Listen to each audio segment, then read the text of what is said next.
that you can't really understand was real. Yeah. Because literally where we were is where everyone was jumping over to get safety. We were just so lucky that the place we go to, the Sporting Plage, which is the private beach bit and bar, and we always have breakfast and lunch there. She hosts a Bastille Day dinner. Mm-hmm. So we were there with 100 people. We were just finishing our dinner and watching amazing fireworks. And all of a sudden there was like a lot of commotion, and the staff just went, get inside. Because under the road is where their kitchens and the toilets and changing rooms are and the showers are, and sort of all their pantries. And they went, get inside.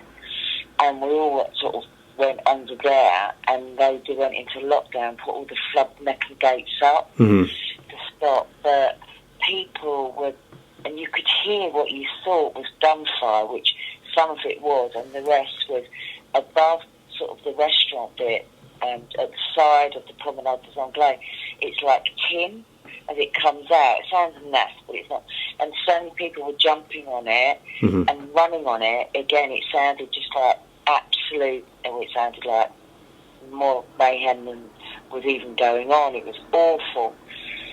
And a lot of people were just, everyone was like cowering in the toilets, and obviously above there were like glass squares and people making sure they were away from that. A lot of people were injured, and they were crushed or they hurt themselves. Loads of other people just ran straight in the sea, and they were soaking wet. So because we know the people in the restaurant so well, they were dealing with what they needed to. There was about 400 people under there in the end, and we were just giving out water because you won't believe the temperature under the road. And you were locked in. So we were giving everyone water, making sure the injured, and there was children, pregnant women there. But no one was screaming underground or panicking. It was very eerie. That makes sense. And it's like everyone was in such a state of shock. There's a couple, these two women arrived from Melbourne this morning. We saw the truck and were trying to help people after the truck had gone down. They'd only arrived from Oz this morning, or yesterday morning, and we were just, sitting there afterwards because the ambulance finally came in, we're dealing with the injured, the firemen came down, the police wouldn't let us out, and we stayed with the staff because the staff's like, you're not going anywhere, you two.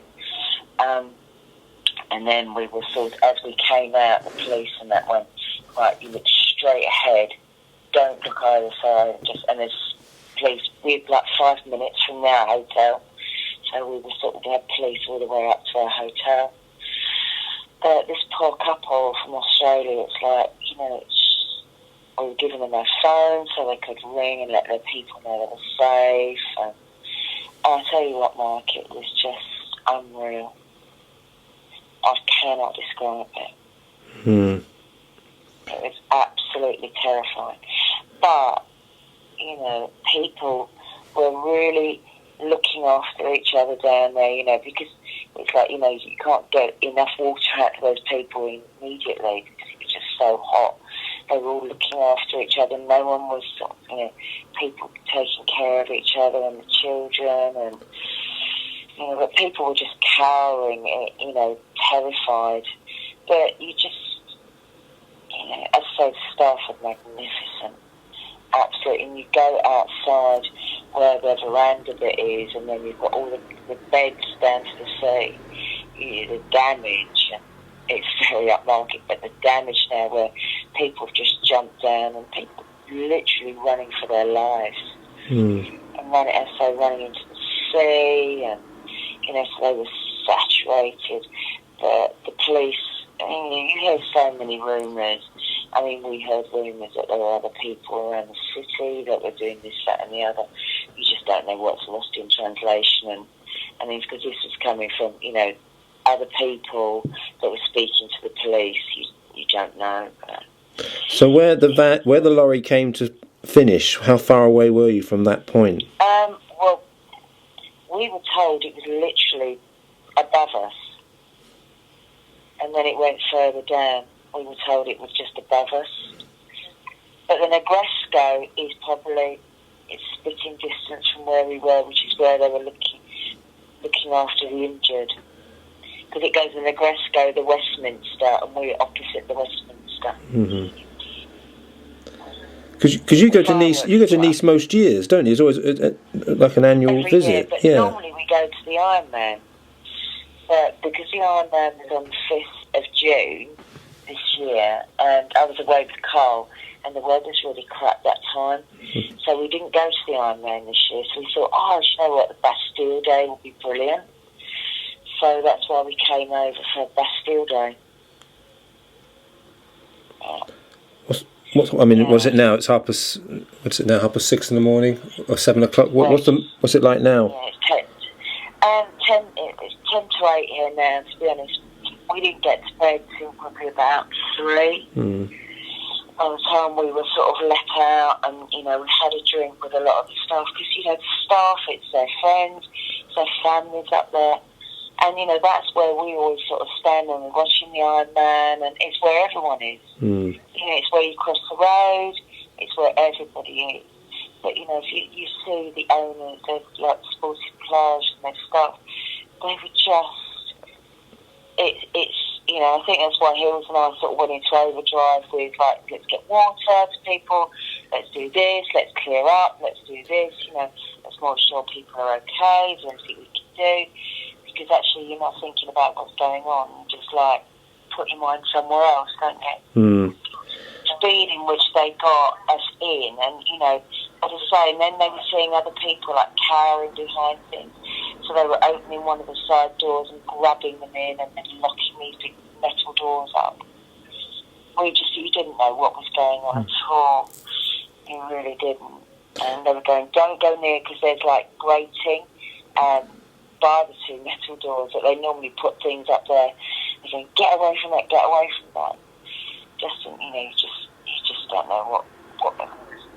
I saw the toilets, people were just cowering everywhere in corners and everything, cupboards, changing rooms, showers, everything.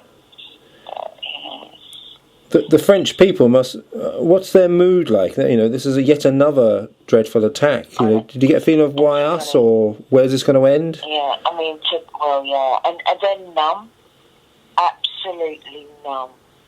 You could just see it was just. They're very resilient, but it's just like no one. Well, they're saying no one, on the news they're saying that they thought something was imminent. But, it's our town that we go to, and we can't believe what has happened to it. It's like we've been really violated, and, loads of people like Carl went, you're going to come home. My son's like, the company he works with, we get a security company, we deal with all that, you're coming home. And no, we're not giving in at all, because immediately you do that, they win. And, we're not coming home. And actually, to be truthful, Mike, it's probably the safest place to be at the moment. What was the police presence like? Was it as if there was some form of anticipation? Prior to this, nothing. And actually, we they closed the road off at about 2 o'clock, and you saw a few people from the army with like big machine guns, but nothing like what you would normally even see at the Ironman. You just didn't see any police presence at all. It's very, very, very low key. So what? Jazz festival that's on up by the port, that's been cancelled now for obvious reasons. So. When are you due back? Due back Monday night. Are you going to stay? Yeah. Yeah. I won't give in to it, Mike, because the minute we say, I need to get out of here, I'm never going to travel again. kids just won't. And, you know, it's just something.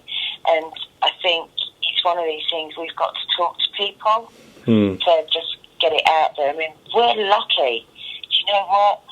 We're safe, we're sound. We're not waking up to the horrors of losing your child, your son, your daughter, your mother, your father, your grandfather, your friends. We're not waking up to that this morning. You know, we're waking up to we're both here in our hotel, safe and sound. And Sporting Plage saved our lives, basically, and saved the lives of a lot of other people. You know, they were just magnificent. They really were, and they were really just incredible. Really were. But no, I'm not giving in. Quite right. You know? Okay. Because you can't, Mike, can you? No. Well, one, I don't think we get a bloody flight anyway, because I reckon there'll be a mass exodus from here. But do you know what? This is the bloody safest place to be at the moment. But, no, I tell you what, it's just terrifying. Yeah. Because we didn't hear that the truck had mowed people down. And we heard that the truck was shooting at people. And first of all, we were only told, we were told there was a few dead, 8 or 9, then it went to 10, then it went to 30. And we were, we weren't told, it was only when we saw on the news that the truck had been zigzagging up. But as I say, that was completely closed off both ways, which is just what they do for the Ironman.